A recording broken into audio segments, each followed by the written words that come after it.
Welcome to our April book party. We're glad you joined us, and we will, if this is your first time joining us, we're going to try to get through about 20 books in half an hour. I think we can do it. We're going to share with you some new and exciting titles. Don't worry about trying to write everything down. I will send an email out with the full list of books with links to our website where you can place them on hold at the end of the party. And I will also share the link for next month's book party, as well as links for a couple of author visits that we have coming up that we think this group might be interested in.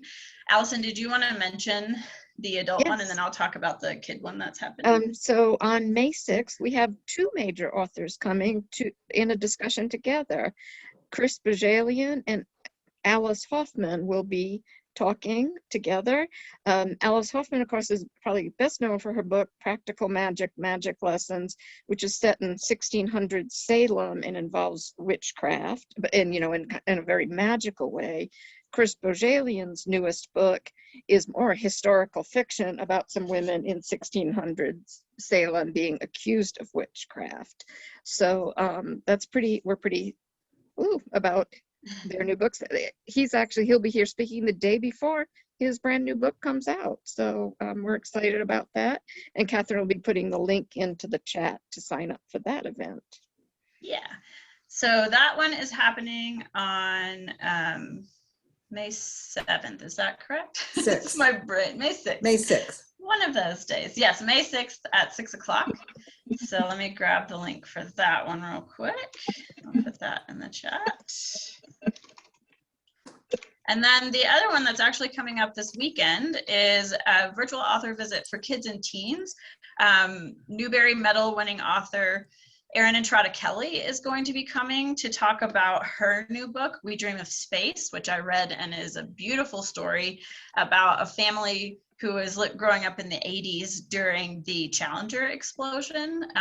So it's a really touching and thoughtful story about those events, but also just these kids growing up. It is geared at middle grade, and there are definitely still lots of spaces available for that one if you're interested. So I will put the links for both of those in the chat. All right, I'm not good at talking and typing at the same time. I'm just gonna write Alice Hoffman for that one because I can't remember how to spell Chris Bajalian's name ever. Okay, and here's the Erin Entrada Kelly. As we're talking about these, I'll just do another reminder that we do have closed captioning available this evening. If you would like to turn on the closed captioning, it should be available down in the bottom toolbar in your Zoom window.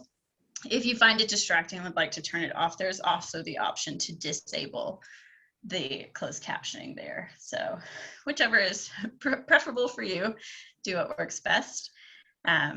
And we will get started by introducing our book talkers this evening.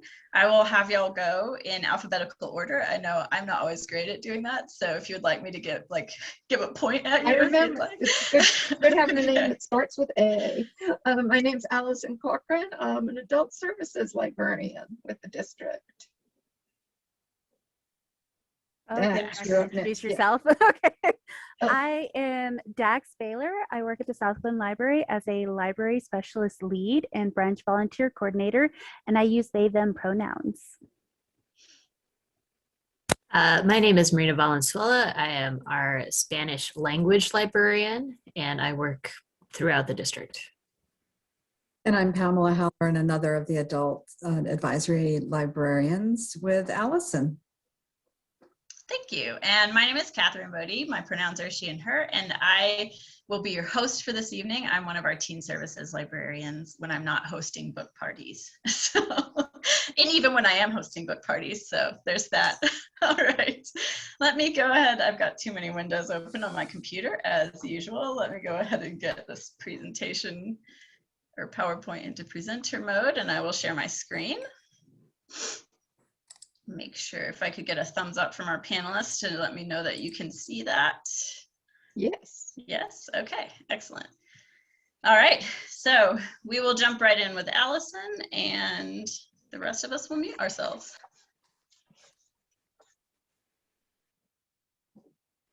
Okay, The Betrayals by Bridget Collin is my fantasy pick this month. It is based on Hermann Hesse's The Glass Bead Game, and you don't have to have read that, but boy, it would help if you read a synopsis of that first. I'm just going to give you a heads up. I did that. I read the synopsis after I'd read this book, and it might have explained things some more. This one is really hard to explain. I almost didn't talk about it because it's hard to explain. It's set in a magical school where there's some complex and not completely understandable game that they play. The game is made up of mathematics, philosophy, music, drama. And if that doesn't make sense to you of how that can be a game, you're not supposed to understand it. You're just supposed to think, yep, okay, whatever it is, they're planning it, and it's really hard to do. What you can do is just give yourself over to the characters, both some of the teachers at the school and some of the current students, and then flashback to the teachers' times at that school. And the amazing characters and their great stories about their lives. Again, I can't really explain it. You won't understand it, but you should read it because it's amazing. Also, read it for that cover.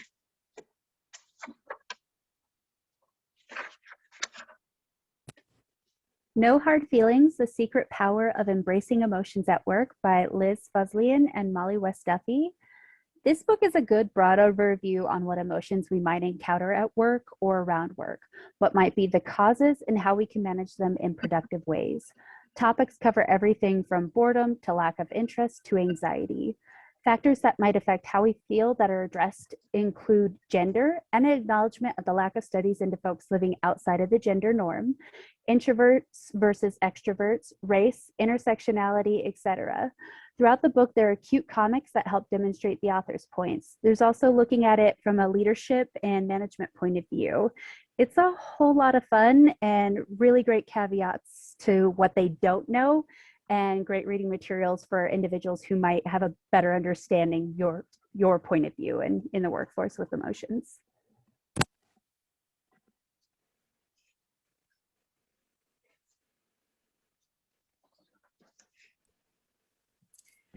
Detransition Baby by Tori Peters was a trip. I picked this book up because the title felt like a challenge. So for those who don't know, detransitioning means someone who is transgender, lived and presented as their gender identity, and then went back to presenting or sometimes identifying as the gender they were assigned at birth. Is often used as a term to somehow make trans people seem less legitimate. So I was really interested how this queer author was going to take what is a very charged topic and really work that into the novel. The story doesn't flinch away from the complexities of trans life, and what I loved the most about it was the way it carves out space for change in a way that doesn't put anyone down. And allows for a different story to be told about the transition process that isn't from point A to point B, but has a lot of other places along the way. From parenting to still being in love with your ex, this story was beautiful and messy and real.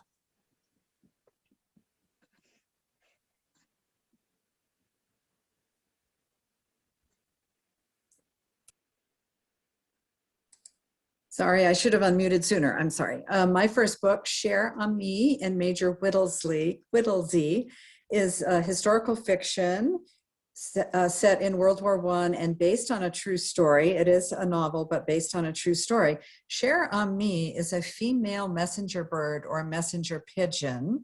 She was donated in real life by the pigeon fanciers of Britain for use by the US Army Signal Corps in France during World War I.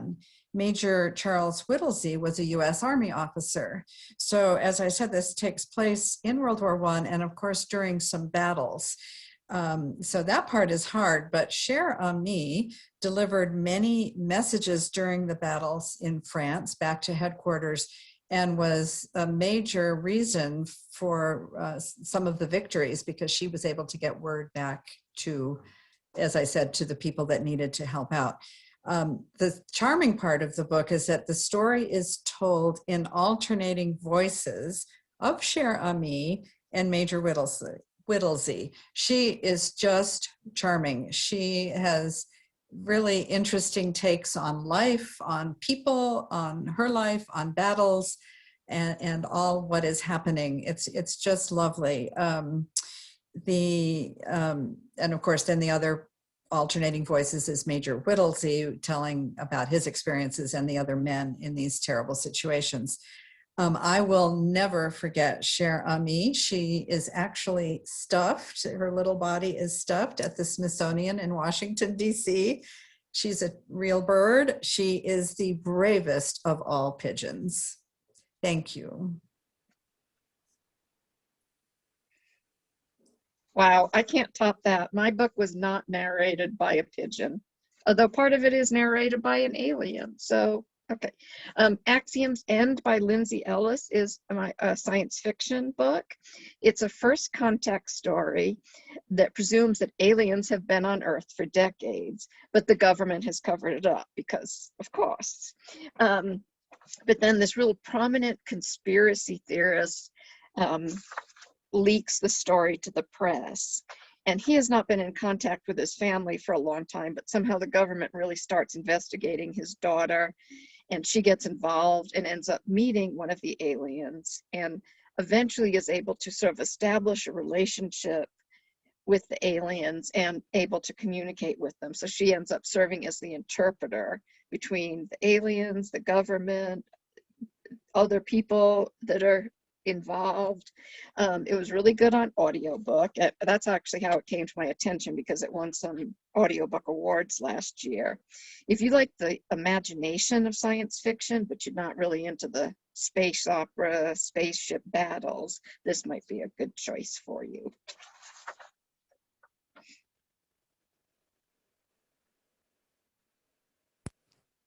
Tarnished Are the Stars by Rosie Tho. Tarnish of the Stars is a beautiful and incredibly queer book at the heart of which lies the power of trust and friendship, especially in breaking out of abusive relationships. It's fast-paced, but gives plenty of time to self-reflections. Its characters breathe and live fully, especially when interacting with one another. It layers its plot little by little, complexifying as it goes. It's a truly great futuristic read that cuts at the core of issues happening today between the haves and have-nots and the legislation that outlaws invaluable help to those who need it because those in power deem it wrong. Plus, with mechanical hearts, terraformed planets, mysterious illnesses, and floating space stations, what's not to love?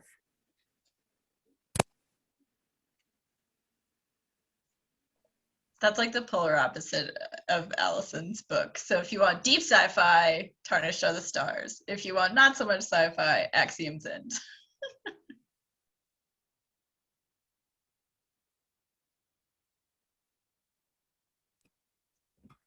The Prophets by Robert Jones Jr. The reviews of this book had compared it to the heavy, dreamy storytelling of the great Toni Morrison, and that plus the promise of gay love in the antebellum South meant I had to read this book. I was not disappointed. Jones Jr. writes with a light touch that pulls you into the past and won't let you go until you see the whole heartbreaking story to the end.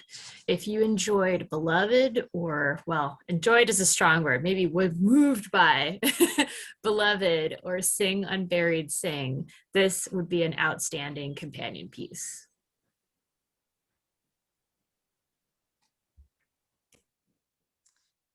Dancing in the Mosque, an Afghan mother's letter to her son, is her memoir, the author's memoir of her early life and marriage as a young woman to a member of the Taliban in Afghanistan. She grew up in Kabul and then married and lived there. Her life takes a heartbreaking turn when her marriage fails. This has devastating consequences for her and her young son in this overwhelmingly patriarchal culture. She has written this beautiful memoir in hopes that her son will not forget her because her former husband does not allow her to see her son at this point. This is just a heartbreaking story, but so beautiful. It makes us think about motherhood and sacrifice and survival in any kind of difficult time. So, Dancing in the Mosque.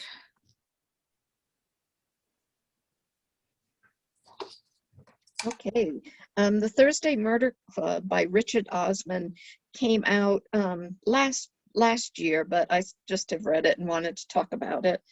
You might guess it is a mystery, and the Thursday Murder Club is for seniors, citizens who live in a retirement village, and they meet weekly to discuss cold cases, unsolved mysteries. They have to compete for time in the recreation room with the Nitty Natter Club, and things like that. They bring a lot of knowledge and skills to their discussion because one was a former doctor, one was clearly worked in the intelligence, one's a really genius puzzle solver, but then a body turns up in the retirement village and now they have a real-time crime to solve, much to the dismay of the detective who's actually trying to solve the crime also. It's a great mystery, but the real pleasure are the four characters. They're delightful and interesting people. These are not forgetful old folks being nosy or something. You know they're going to solve the crime. And the best part is I did find out a new one in the series is coming out in early fall, I believe.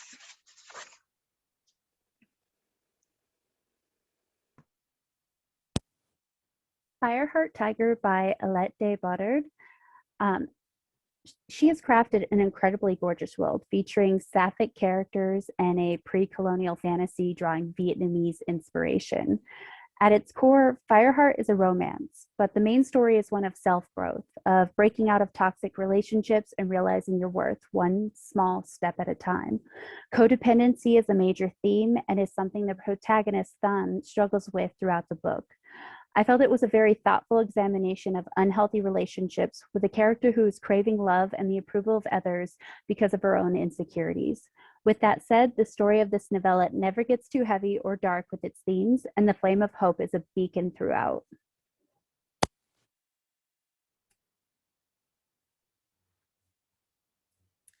Homeland Elegies by Ayad Akhtar.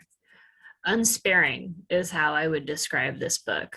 Through a mix of true life and fictional events, Akhtar paints an uncomfortable portrait of what it is like to live in a post 9/11 United States as the child of immigrants and a Muslim. Biting and funny at times and wincing at others, Akhtar brings his whole self to the page. If you like the writings of Hanif Abdurraqib or something to pair with The Reluctant Fundamentalist, this would be a good choice.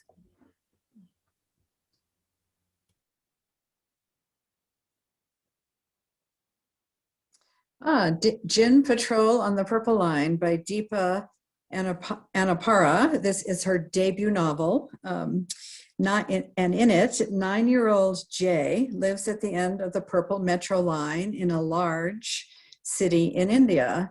Jay watches a lot of TV, hangs out with his friends Pari and Faiz. When one of their friends goes missing, the three use their detective skills, which they have acquired from watching TV crime shows, to try to find her. But then more children start to go missing in their area, including Jay's sister. Parents are very scared, the police do little, and the three friends grow up quickly. The author is a journalist, and she wrote this sometimes dark and wrenching debut book based on real incidents and children's disappearances in metropolitan Indian cities, which apparently continue to this day. So it's a very interesting story. As a story, it stands on its own, but you learn some of the heartbreaking things that are going on in real life at this time.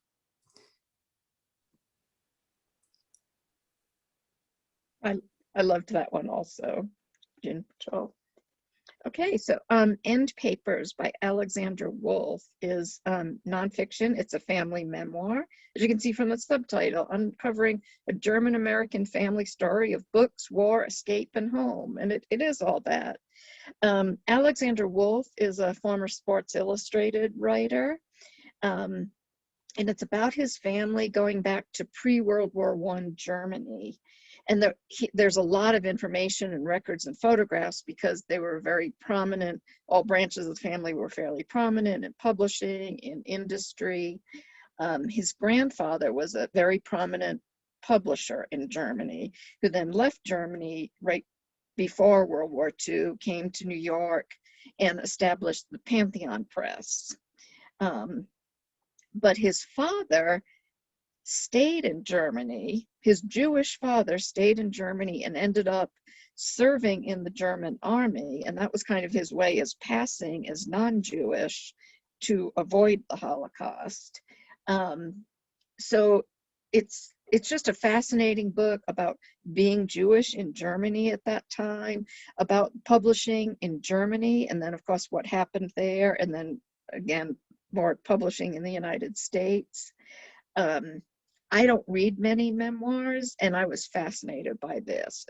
Just really an amazing family, even when some of the time you're questioning some of their decisions or choices, but really fascinating story.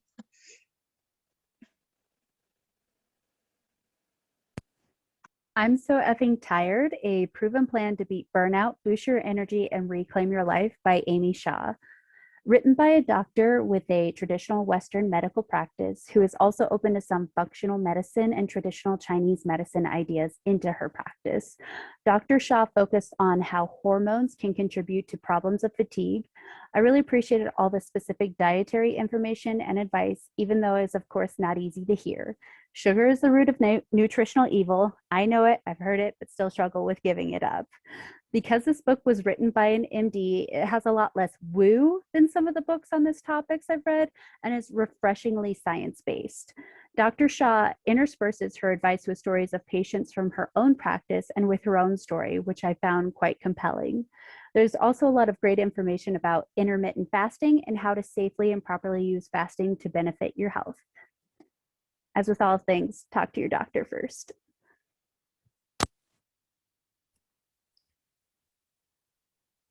Red Pill by Hari Kunzru. Having spent a fair amount of time over the last several years reading about and watching the real world effects of the rise of online extremists, the kind of people that throw around terms like red pilled, I wanted to know what Kunzru would do with this topic. I had enjoyed the spooky ancestral ghost story of his previous work, White Tears, and Red Pill ended up being a mix of Kafka's claustrophobic political visions and Haruki Murakami's conspiratorial stories. Also, it's set in a cool location, so there's that. But it's well worth a read. It's a little bit more linear, I would say, than White Tears. So a good introduction to his style of writing. I'll just keep looking at that cover, Marina. My goodness, what does that mean? That's Open it up and find out. And find out. That's very cool. The Night Always Comes by Willie Vlotten. Willie Vlotten is being described as an important new American literary realist author. He's very buzzy at the moment. You can see the author's name is in bigger font than the title, so we're really focusing on the author. He's a member, he lives in Portland, Oregon. He's a member of a rock band there.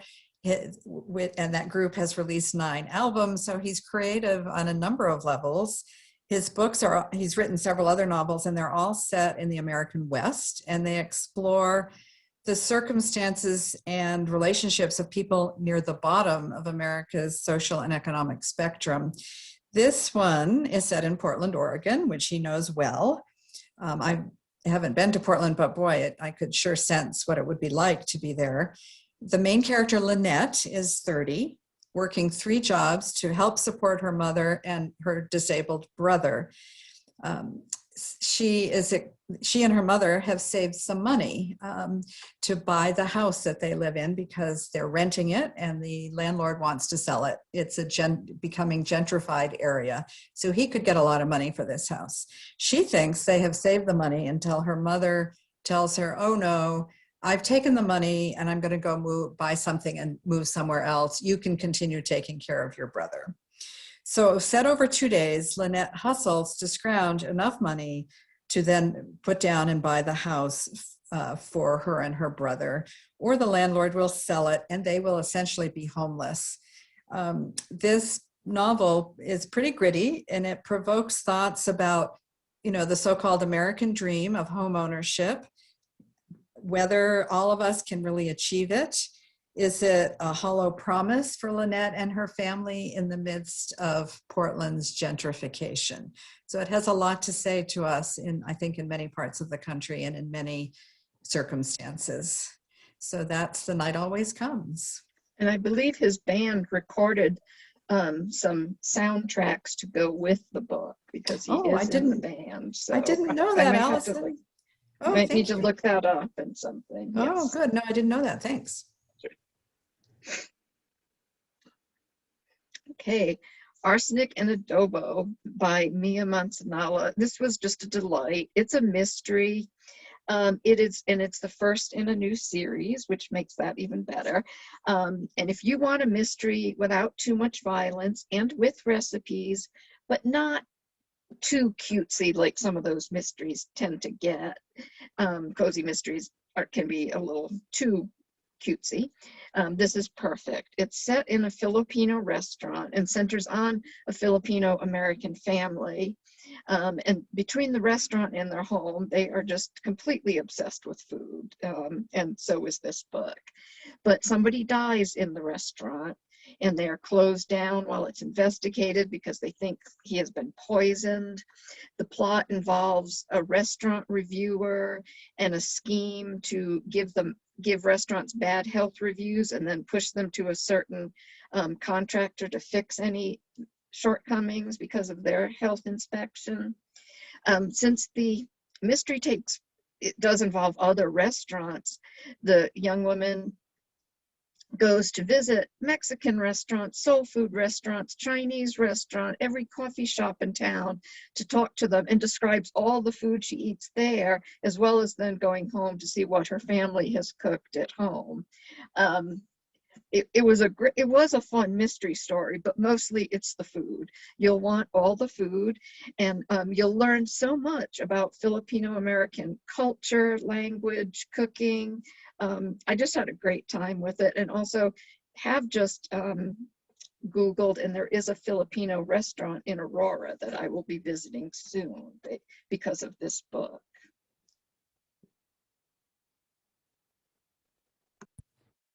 Band Sinister by KJ Charles is a wickedly salacious queer country romp in Regency, England. There is the rake with the heart of gold, the severe family holding the purse strings, the virgins swiftly falling in love with the wrong man, the whispers of the ton with their dire effect on marriageability of young women. But all those familiar elements become something delightful in this author's hands. This is a fun romp with a few tender moments as a young man who is barely aware of his own nature learns to accept and enjoy who he is. Guy is well-meaning, innocent, but not prudish, and so starved for affirmation you can see him open like a flower to the sun around Sir Philip Rockwood. His sister Amanda is a delight, self-aware, creative, and unwilling to be constrained to a silent, faultless exile by the severe aunt who holds the purse strings. And I was particularly taken, almost more than with the central romance, by the deep and long-standing love between the members of the murder threesome and residents at the hall, who truly care about each other in non-traditional ways. Side note, this author has a magical ability to show how sexy consent is and should be.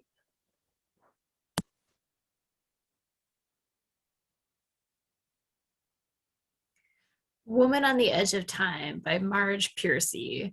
So while we tend to profile newer book titles in these book talks, sometimes it's good to take a step back and look at some older titles, because I'm often surprised at how many themes have already been worked over and are still just as relevant to today. Written in 1976, this is an early piece of feminist speculative fiction. Trapped in an asylum, the main character receives a vision of two very different futures and slowly learns the role she could play in choosing which one comes to pass. One is dystopian and one is kind of a utopian egalitarian society. If you want to read something that falls right between The Handmaid's Tale, which was written in 1985, and The Left Hand of Darkness, which was written in 1969, this is a great book to bridge that gap and also just add to your store of amazing books that were a little bit before their time. Oh, the Windsor Knot. Yes, this one is fun. This is the first book in a new crime series in which Queen Elizabeth II, the current Queen Elizabeth, solves crimes behind the scenes while carrying out her royal duties. In this case, the Queen is hosting a party at Windsor Castle, but one of the guests is found dead. The official verdict of suicide comes too quickly for the Queen, especially because she can tell that the knot with which he supposedly hung himself was not tied correctly. Hence the title, The Windsor Knot. With help from her assistant, private secretary, Rosie Oshodi, a British Nigerian and recent officer in the Royal Horse Artillery, the Queen secretly begins making inquiries. This was delightful and really quite timely with all the news about the royal family these days. So this was fun, and there'll be more in the series.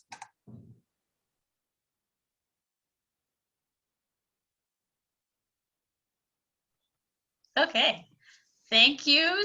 A huge thank you to all of our book talkers this evening. I eventually quit timing y'all because y'all were so speedy. It was unnecessary this evening except for advancing slides, but y'all did a great job. I'm really excited to read some of these. As we mentioned, I will be emailing out the full list of all of the titles we discussed this evening.